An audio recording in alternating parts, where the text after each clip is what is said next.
Olá, bom dia, boa tarde, boa noite, seja lá o horário que você esteja assistindo este vídeo. Hoje vamos iniciar a leitura deste livro, A Justiça é uma Mulher Negra, da Lívia Santana Vaz e da Kiara Ramos, que é uma encomenda de uma seguidora.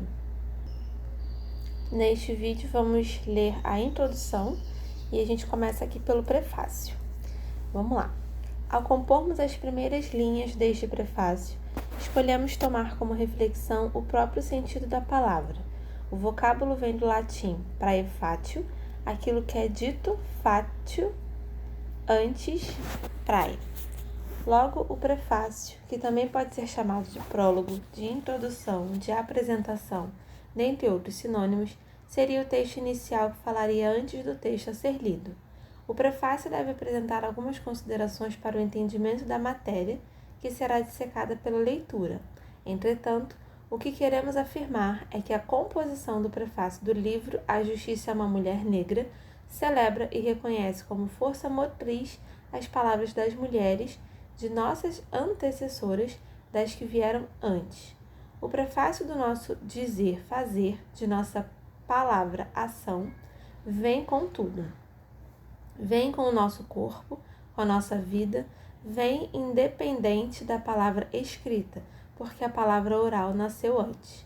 O nosso prefácio guarda e celebra também o silêncio, pois o silêncio grita, o silêncio é um discurso que um dia se faz ouvir, denunciando o manda-voz da comandante. Por isso, o nosso prefácio celebra o que foi dito antes de nós por nossas vozes ancestrais. Histórias, memórias, experiências, a escrevivência que borda este livro, desde a capa até a sua última página, é a concretização de um quilombismo literário em ação. Mulheres negras em rede, produzindo conhecimento, compartilhando saberes e afirmando uma consciência racial através da literatura. Eis um espetáculo bonito, não somente de assistir, mas também de fazer parte, o que confere a nós uma satisfação peculiar. Destacamos ainda o caráter de obra manifesto desta produção, ou seria convite, um chamamento para a contemplação do escurecer alumiador dos tempos. Um livro gerado num duplo ventre, preto e feminino, saúda em si toda a nossa ancestralidade. Mulheres negras pondo em xeque os signos da opressão constantemente camuflados de conceitos universais. Conceitos esses que exterminam as diferenças tão indispensáveis a um sistema de justiça diverso, que não massacre com o racismo uma advogada trançada ou um acusado cuja cor da epiderme é padrão entre os condenados. Das senzalas aos quartinhos de empregada, aos hospícios, às prisões, às filas do SUS, ou ainda vendo o pelourinho mudar de nome e de forma, quando recebemos menos anestesia do que mulheres brancas na hora do parto. São muitos os lugares onde nos encontramos sob o jugo da violência. É preciso mais do que cuidado com o perigo na esquina, trazido pelo cancioneiro popular, pois para os nossos corpos ele costuma ser letal. A branquitude nos quer docilizadas, inertes e, se possível, caladas. Nos quer em conflito umas com as outras, enfraquecendo os laços e a resistência, tal como faziam com tribos africanas, atendendo aos interesses do tráfico de pessoas. São muitas as armadilhas dispostas para aniquilamento da energia vital que nos constitui e se esvai em desentendimentos, adoecimentos e até mesmo naquele momento em que acreditamos poder abraçar o mundo e não sabemos dizer não. Obras como esta nos deixam com a certeza de que não há mais tempo a perder com quem silencia pessoas pretas, invisibiliza suas trajetórias, age com desonestidade intelectual diante de suas produções. Não há mais tempo a perder com quem não lava as próprias privadas enquanto chama mulheres negras de agressivas, tendo Marx sobre a mesa. Numa sociedade racista como a nossa, Existem portas que não abrimos nem mesmo quando temos a chave, não restando alternativa diferente senão romper a fechadura.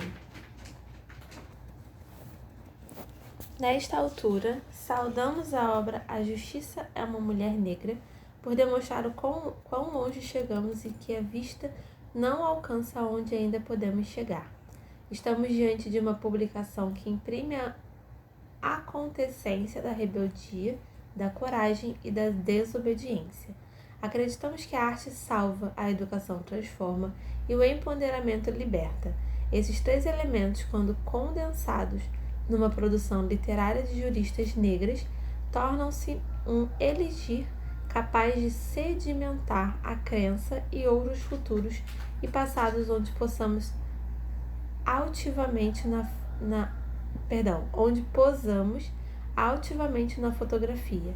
Sabe-se que no país, o apagamento da importância do povo negro a partir da sua redução à figura de pessoas escravizadas faz parte de um projeto de manutenção de poder que está em curso desde o primeiro tombeiro atracado em nossos portos. São manobras feitas com uma maestria tão cruel que por muito tempo fomos levados a acreditar em qualquer versão de narrativas sobre nós mesmos. A língua portuguesa, apesar de suas muitas teias coloniais, nos apresenta uma forma de substantivo e verbo, a palavra esperança. Já a nossa história a carrega em forma de mulher. Esperança Garcia, negra e nordestina, escravizada que não esperou. Esperançou em luta peticionando aos tribunais pela própria liberdade, e ela não estava só. Outras irmãs, a exemplo de Dandara, Luísa Marim e Alquetune, não teriam resistido sem estratégia. Palmares não teria sido Palmares sem organização. Este livro segue, então, no caminho traçado por aquelas e aqueles que hoje nos contemplam de outro plano com orgulho. Percebemos aqui que este prefácio é, na verdade, um prelúdio ao coro ancestral pulsante em todo o escrito. Os atabaques tocados pelos que vieram antes de nós também ressoam no arrastar dos dedos ao virar de cada página. Durante a leitura, a lâmina dos lamentos do banzo, dos urros de dor, nos corta a carne, mas também os risos triunfantes, o som que vem da efervescência das estratégias de resistência. É possível escutar ainda o gargalhar das meninas que já crescem apaixonadas por quem vem no espelho. Destacamos que esta é uma obra que requer olhos, ouvidos e sentidos abertos. Recebemos suas páginas como telas, cujas pinturas podem trazer angústias, excitações, contentamentos, num perturbar sinestésio de nossas ideias, anseios e convicções. Estamos, assim, perante um ponto de chegada e de partida, onde a celebração por tudo que conquistamos se funde à sede de muito mais construir, multiplicar e repartir. Indo de mãos dadas a estrada, não deixa de ser cumprida, mas torna-se mais doce o seu cumprir. Esse prefácio é da Conceição Evaristo e da Madalena Rodrigues. Apresentação da coleção Juristas Negras. A coleção Juristas Negras é uma insurgência epistemológica nascida da encruzilhada identitária que intersecciona gênero e raça no sistema de justiça brasileiro. Raça e gênero configuram-se como dois dos principais marcos imediatos de identificação e, ao mesmo tempo, de subalternização social de uma pessoa, produzindo vulnerações específicas contra mulheres negras que, além de estarem no topo dos índices de violência contra a mulher, compõem a base da pirâmide socioeconômica brasileira. Embora, nesse sentido, a encruzilhada seja um lugar de dor e solidão, nossa ancestralidade nos ensina que ela também é lugar de encontro, troca e reciprocidade, de onde ecoam vozes potentes e se movem corpos insurgentes em busca da construção de uma justiça pluriversal. E é dessa posição interseccional que nós, enquanto mulheres negras latino-americanas e nordestinas, propomos essa coleção, que publicará as contranarrativas que vêm sendo construídas por juristas negras, de modo a enfrentar o epistemicídio jurídico e a ampliar os horizontes de discussão sobre direito e justiça numa perspectiva crítica.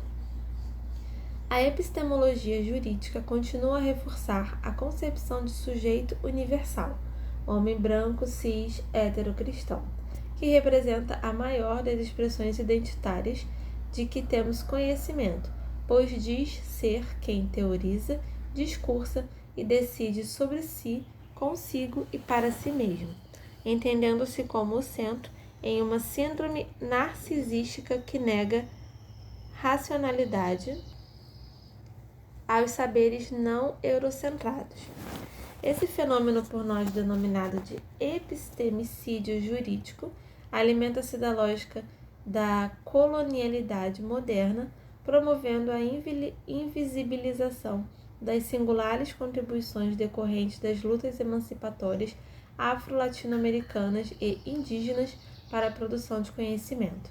Esse sistema de dominação, disfarçado de uma suposta ética da alteridade, está assentado no discurso jurídico e delimita de modo unilateral o lugar do outro no direito.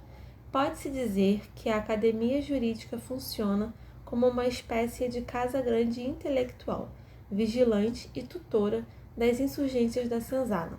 Sob essa ótica, a alegada busca da alteridade, na verdade, oculta relações de poder nas quais o eu, sujeito hegemônico que acumula privilégios e se coloca como universal, detém autoridade para outrificar o diferente, demarcando o seu lugar e, consequentemente, o seu não lugar no direito. Nesse contexto, não sendo nem homem nem branca, a mulher negra é atribuída socialmente à identidade de um outro do outro, a partir da compreensão das subjetividades do não ser.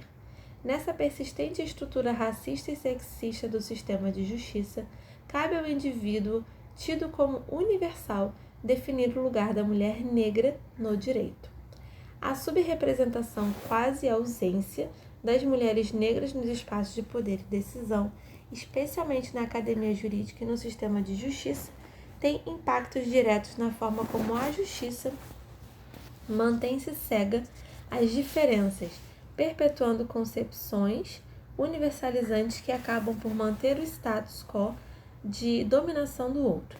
Por isso, as mulheres negras, com suas vivências e epistemologias ancestrais, mas também com seu peculiar olhar desde a encruzilhada, são imprescindíveis para a abertura das instituições à diversidade, em contraponto aos paradigmas epistemológicos andro- e brancocêntricos. Então, ousamos repetir que não são as mulheres negras que precisam da academia jurídica e do sistema de justiça. Antes, são a academia jurídica e o sistema de justiça que precisam das mulheres negras. Mas estariam essas vozes sendo escutadas, sobretudo na seara jurídico-política? O ritual da passagem do silêncio para a fala é um brado revolucionário que impõe um potente processo de mudança, no qual a mulher negra deixe de ser objeto e se transforme em sujeita. Se a condição de sujeitas de direito é essencial para que possamos falar, é chegada a hora de erguermos nossas vozes para narrarmos nossas próprias histórias e ocuparmos nosso próprio lugar no direito, não mais como outridades do sujeito universal, e sim como partes de um mundo pluriversal. Esta coleção é, portanto, a oportunidade de um reencontro com tecnologias ancestrais que nos encaminham para epistemologias contra-hegemônicas, tecidas por diversas mãos, as que vieram antes, as nossas e as que estão por vir. O futuro é ancestral. Invocando a escrevivência de Conceição Evaristo, é sobre recolher em si as vozes mudas, caladas, engasgadas nas gargantas, É sobre a oportunidade de se fazer ouvir a ressonância, o eco da vida, liberdade. Agô. Agô, este livro é para nós, uma oferenda ancestral. Sem que nos dessemos conta, e não por acaso, começou a ser gestado no dia 2 de fevereiro de 2020, com a bênção das águas de Iemanjá. E assim teve início nossa travessia circular, rumo ao passado e um afrofuturo ancestral, descortinando novos horizontes, tecendo em ciranda com aquelas que enxergamos através do espelho. Mas como todo desaguar tem um percurso, foi preciso aprender a navegar em conjunto, a respeitar o ritmo da correnteza, a esperar as afluências e esperançar as confluências para então voltar ao mar, águas de renovação. Foram muitas pedras no caminho, nesses tempos pandêmicos de tantas perdas e tantas dores. Sonhar tem sido o ato revolucionário. A clausura e o distanciamento não foram capazes de barrar a violência contra corpos negros, mas apesar de tudo, assim como as águas, é preciso escoar e seguir o fluxo. E a potência resiliente da água está justamente na capacidade de se infiltrar, sem estruturas densas, como o racismo e o sexismo, e miná-las lentamente. Foi assim que, em meio ao movimento fluido de contornar e transcender os obstáculos, outras tantas ouviram os encantos e, como ventania, encorajaram as águas rumo ao desafio. E então, nesse mesmo leito, nasceu a imersão Juristas Negras, que, espiritualizando a lógica do tempo, inspirou este livro e a própria coleção, mesmo tendo surgido depois da ordem cronológica dos fatos e desejos.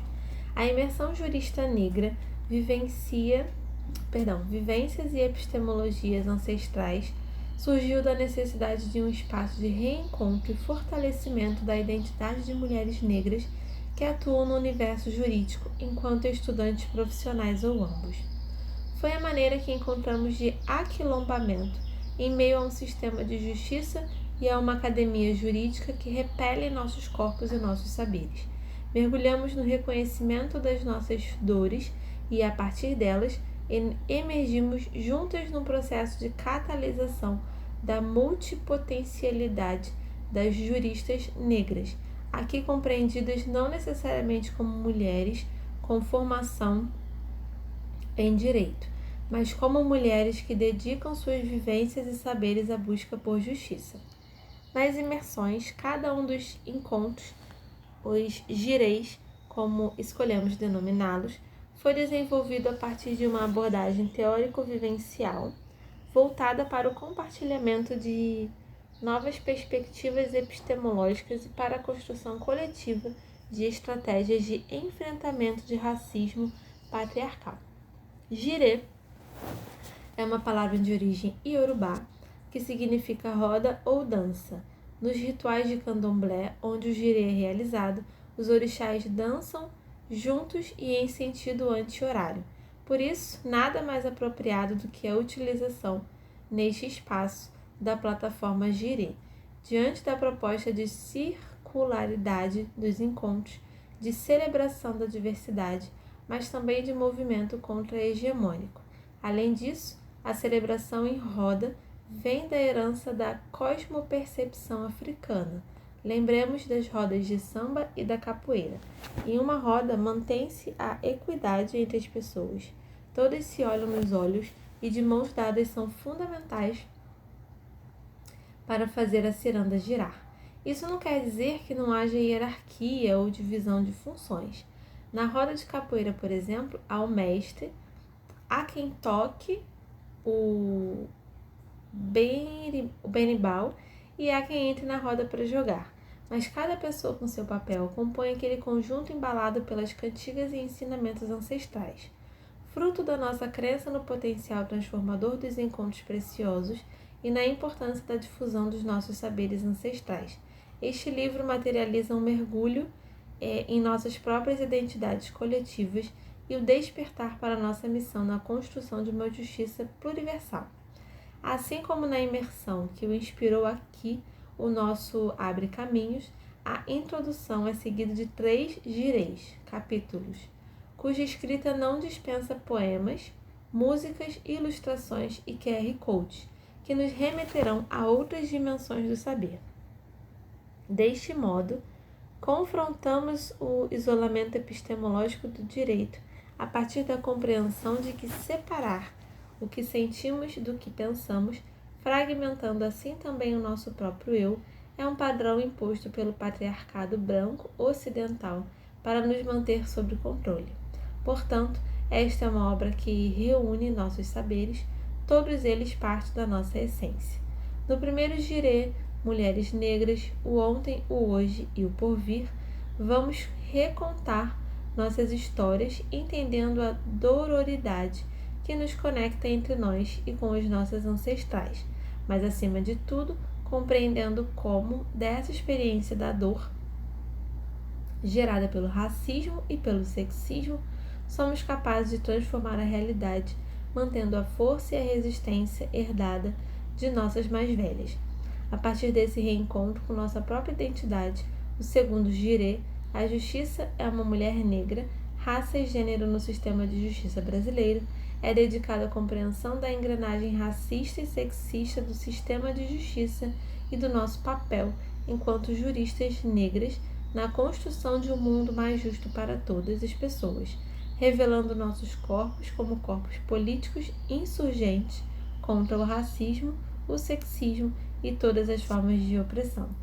No terceiro girê, epistemologias jurídicas afrodiaspóricas, depositando oferenda na encruzilhada do saber, é chegada a hora de abrir caminhos para epistemologias jurídicas afrodiaspóricas, como tecnologia de enfrentamento ao racismo epistêmico na esfera do direito, propondo outras perspectivas de compreensão e de produção da justiça.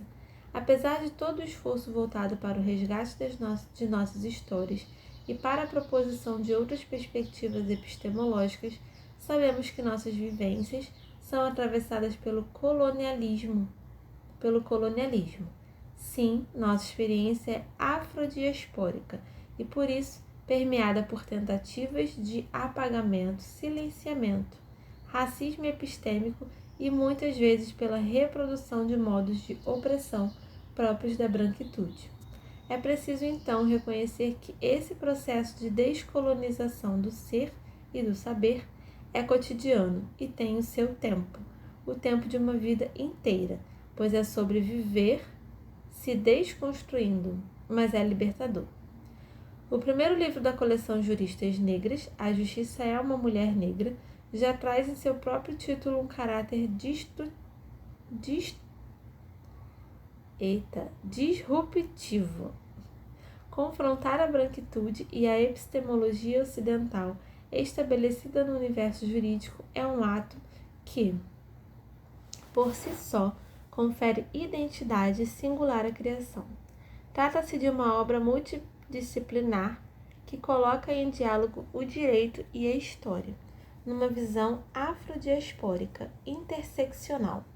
O resultado é uma experiência teórico-vivencial multipotente, regada de expressões artísticas, como músicas, poemas, ilustrações e muito afeto, assim como o resgate de saberes ancestrais que permeia toda a produção. A inovação é revelada através de QR codes dispostos no decorrer dos escritos, remetendo o público para outras dimensões do saber.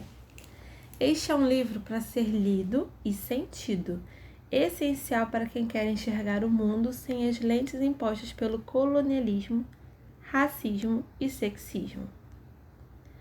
Que seja a abertura e continuidade de novos caminhos a partir de passos que vêm de muito longe e que nos orientam para um afrofuturo ancestral.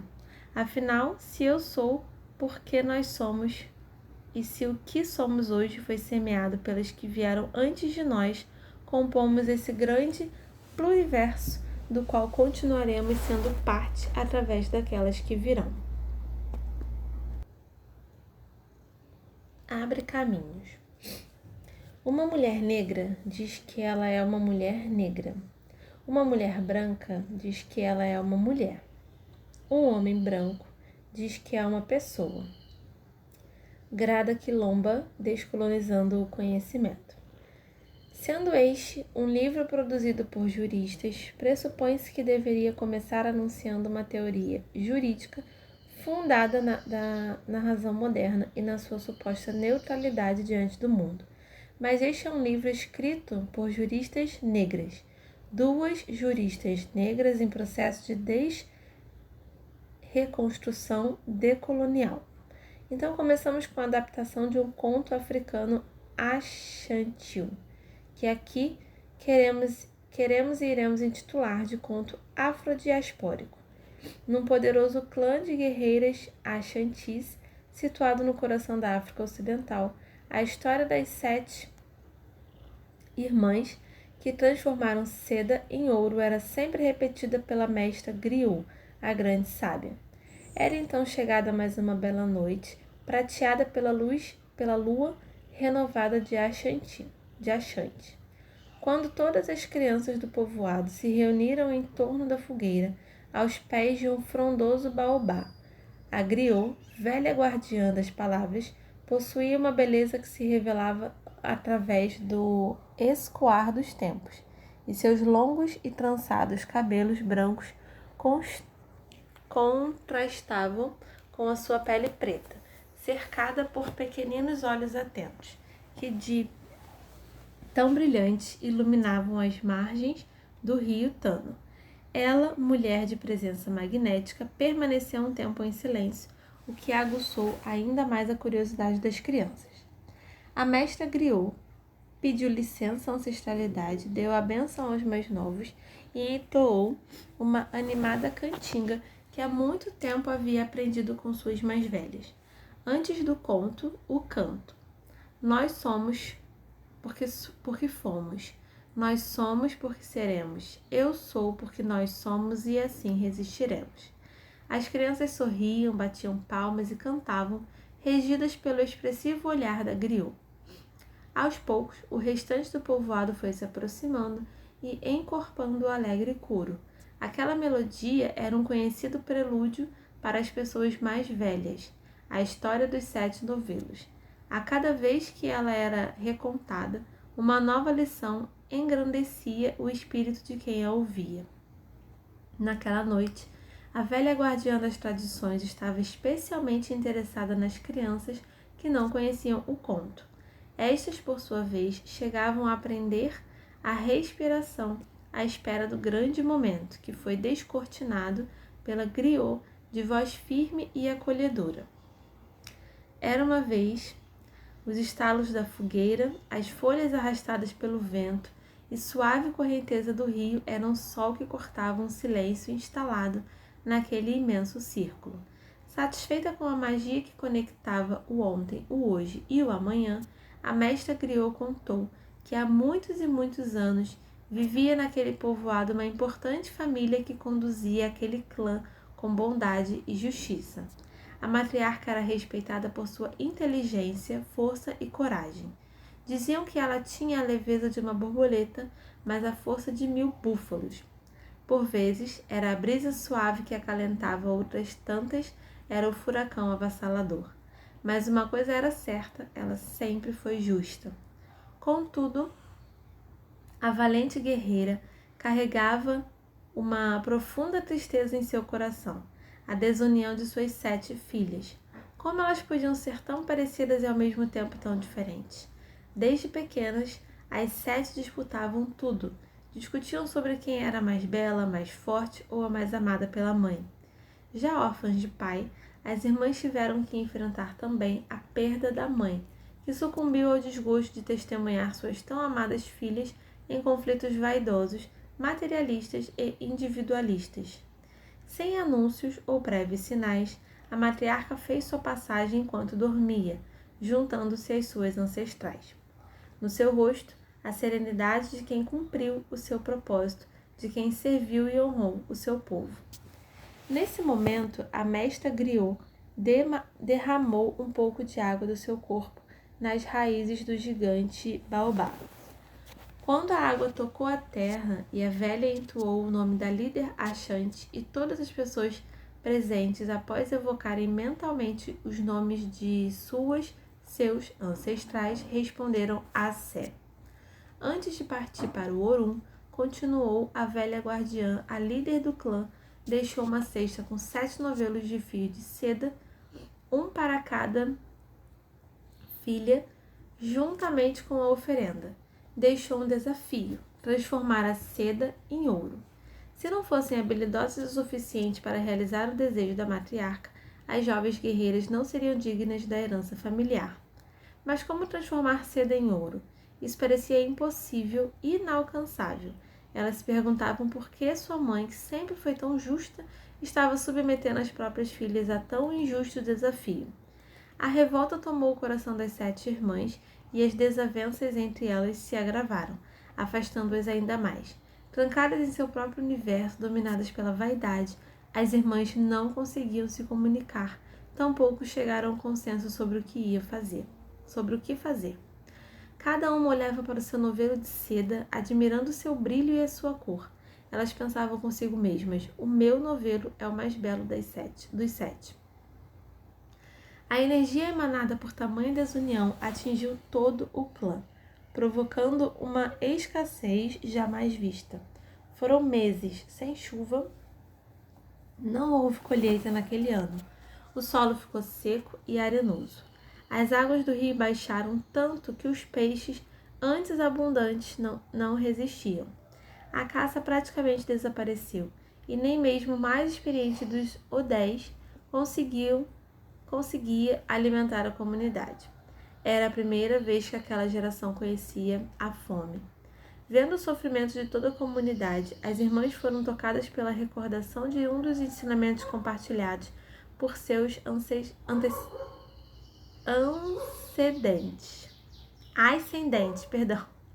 por seus ascendentes. A dor de uma é a dor de todas. Decidiram então dar uma trégua e passaram a pensar coletivamente em soluções para o desafio que a mãe lhes havia lançado. Reuniram-se na sala onde costumavam fazer as refeições e, seguindo a tradição, sentaram-se no chão, formando um círculo. Após fitarem os lugares habitualmente ocupados pelos seus pais, cada uma colocou o seu novelo no centro da roda. Debateram por horas, mas não chegaram a uma solução. E como quem tem apenas uma única flecha para acertar o alvo, pediram orientação às suas ancestrais. Depois agradeceram pelo último acará, que repartiram igualmente entre si, e lembraram em silêncio que aquela era a comida favorita de sua mãe. Foi quando uma borboleta multicolorida passou no centro da roda e, batendo graciosamente as asas, alçou o voo, como que indicando uma direção.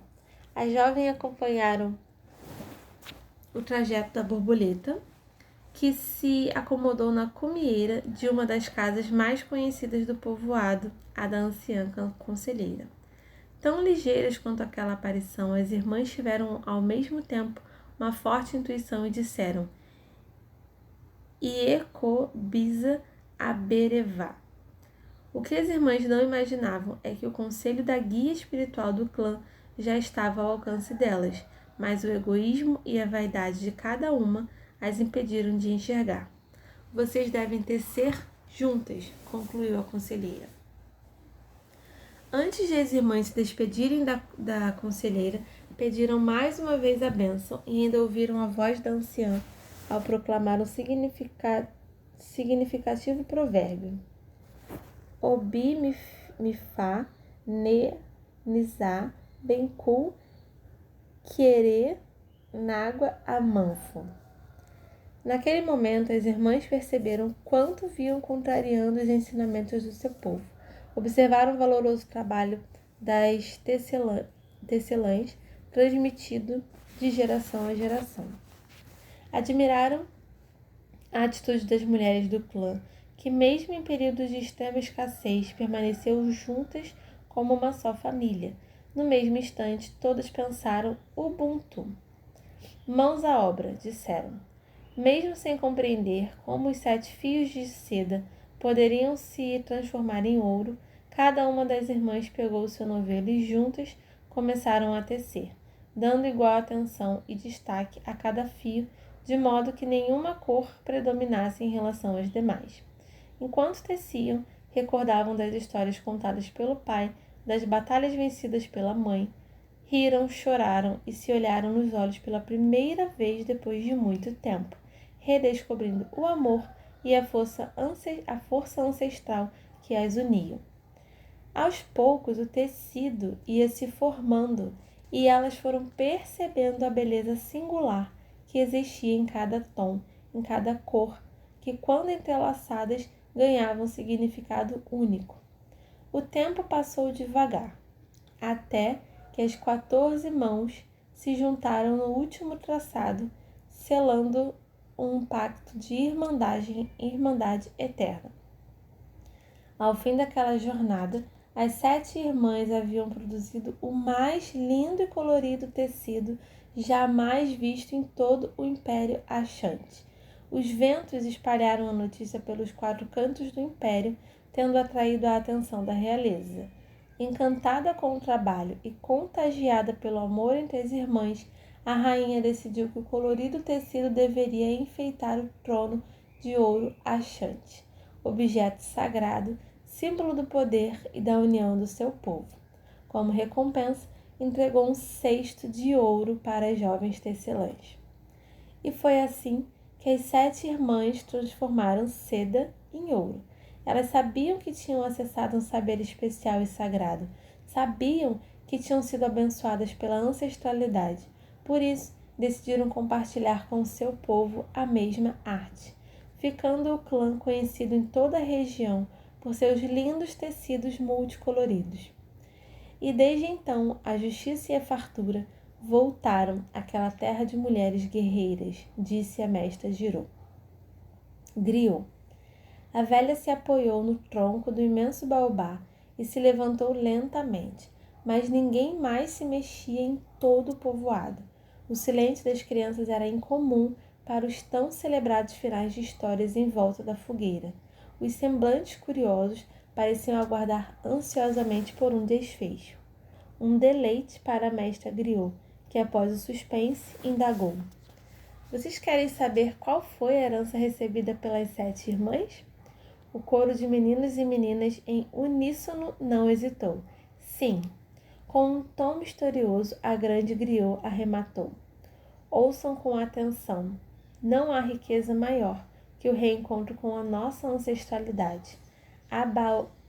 Abayomi.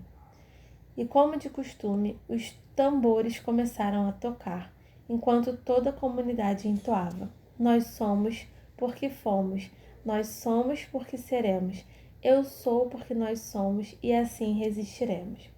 Enquanto a cantiga ecoava até quase tocar o Orum, a velha Griot saiu caminhando sobre a luz da lua, guardando para si a saudade que sentia de suas 6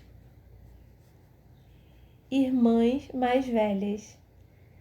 Afinal, elas estarão eternamente vivas em meio às pessoas que se foram, entre as que ainda vivem e naquelas que estão por chegar.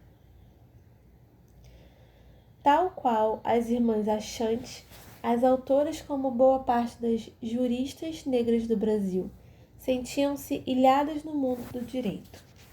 Uma solidão imposta pelo racismo e pelo sexismo que estruturam não apenas as ciências jurídicas, mas também o próprio sistema de justiça brasileira. Foi a ancestralidade que encruzilhou nossos caminhos, que permitiu que um precioso reencontro que dá sentido à nossa própria existência e resistência enquanto mulheres negras, enquanto juristas negras. É preciso reexistir para se reconectar com uma identidade que nos foi violentamente arrancada pelo colonialismo. Esse processo de redescoberta de si demanda um olhar para dentro, num movimento circular, de ir e vir, para se construir, desconstruir, reconstruir. É a vivência do sentido de Sankofa, símbolo que pode ser traduzido por retornar ao passado para ressignificar o presente e delinear o futuro. Um pássaro livre que caminha para frente enquanto olha para trás, que se alimenta dos saberes ancestrais para sobreviver, dando novo sentido ao presente, traçando assim novos caminhos para o porvir.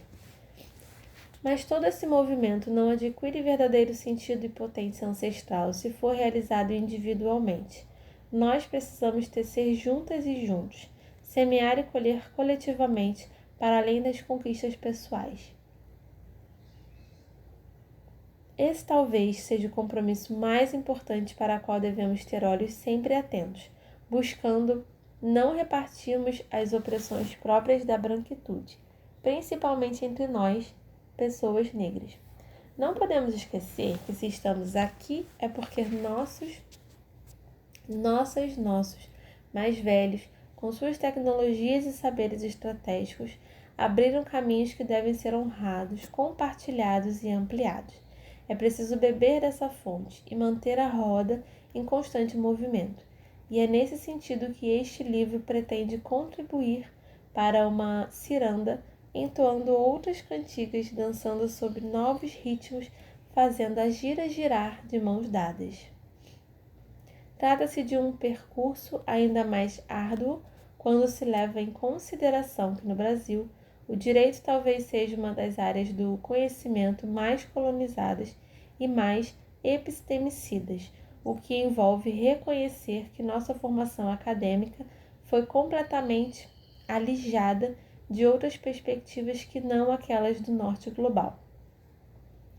Colocados esses pontos preliminares, importa retomar a ilação de Grada Quilomba, que abre esta seção do livro, aplicando-a à esfera do direito.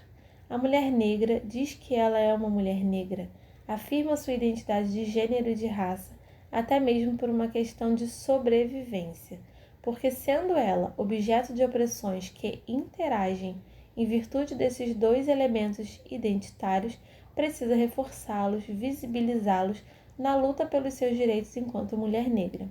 Arremata Quilomba concluindo que, não sendo nem branca, nem homem, a mulher negra é atribuída à identidade o outro do outro.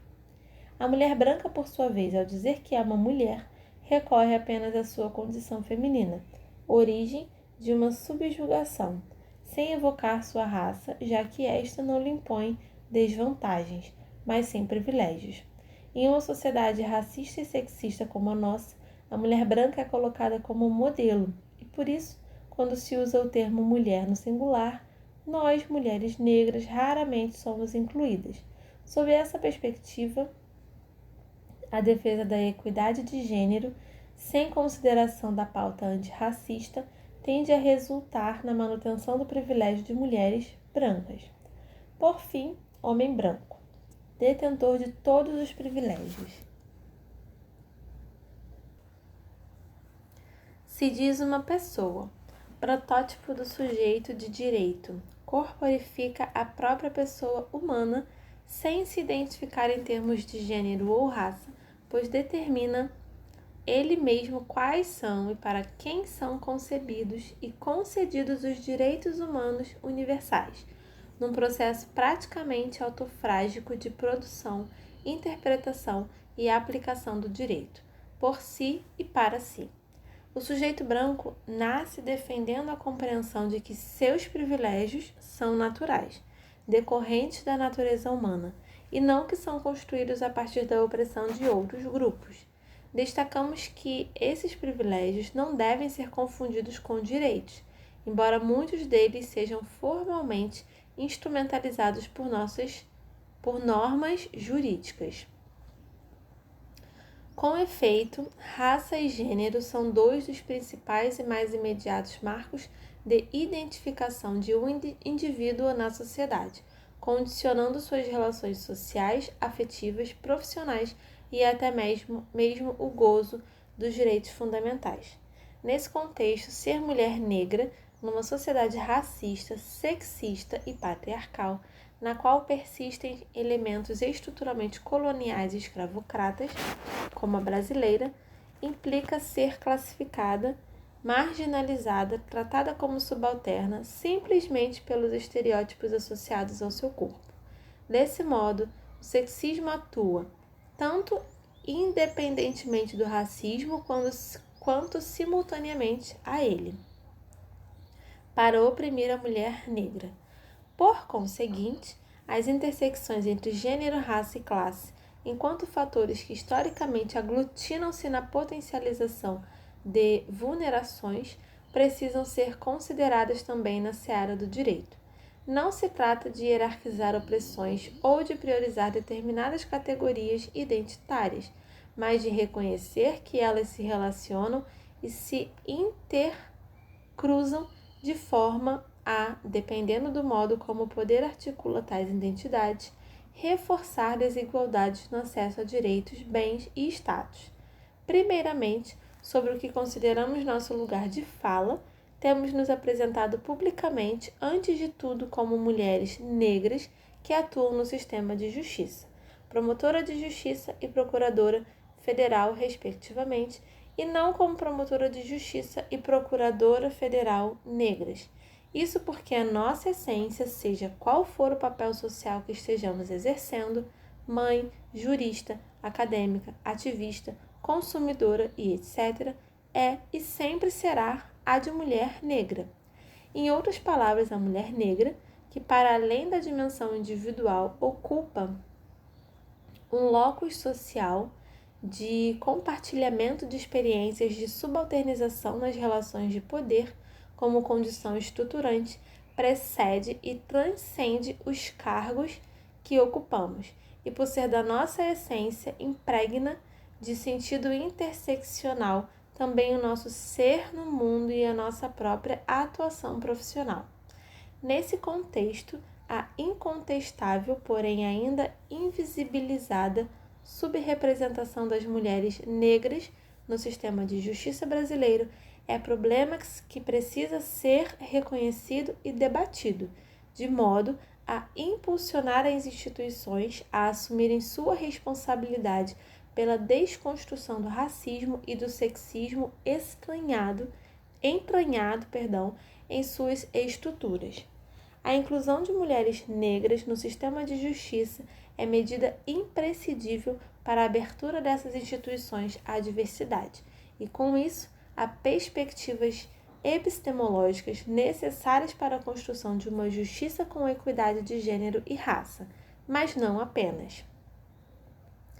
Sem pluralidade na composição desses órgãos, a reprodução de uma hermenêutica que encarcera corpos negros e legitima a necropolítica é uma consequência previsível que reforça o pacto de silêncio sobre o racismo e encobre o impacto dispar do direito sobre a população negra do Brasil.